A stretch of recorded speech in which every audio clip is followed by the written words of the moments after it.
கதை சிங்கமும் எலியும். ஒரு நாள் காடு ஒன்றில் ஒரு பெரிய சிங்கம் மரத்தின் அடியில் தூங்கிக் கொண்டிருந்தது. அப்பொழுது ஒரு சிறிய எலி அங்கு ஓடிக்கொண்டிருந்தது. அது சிங்கத்தின் உடலின் மீது ஏறி விளையாட ஆரம்பித்தது. சிங்கம் விழித்தது.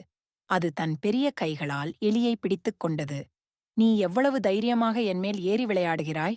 இப்போ உன்னை சாப்பிடப் போகிறேன்" என்று சிங்கம் கர்ஜித்தது. அதைக் கேட்ட எலி பயந்து, "ஓ ராஜா, மன்னிக்கவும். இனி இப்படிச் செய்ய மாட்டேன். என்னை விட்டுவிடுங்கள். ஒரு நாள் உங்களுக்கு உதவுவேன்" என்று கேட்டுக்கொண்டது. சிங்கம் சிரித்தது. சின்ன எலி எனக்கு உதவுமா என்று சிந்தித்து அதனை விட்டுவிட்டது. சில நாட்கள் கழித்து சிங்கம் வேட்டைக்காரர்களின் வலையில் சிக்கியது. அது பெரிதாக கர்ஜித்தது. ஆ! அந்த சத்தம் கேட்டு அதே எலி அங்கு ஓடி வந்தது. அது சிங்கத்தை பார்த்ததும் உடனே வலையை கடித்து அறுத்தது. சிங்கம் மீண்டும் சுதந்திரமானது.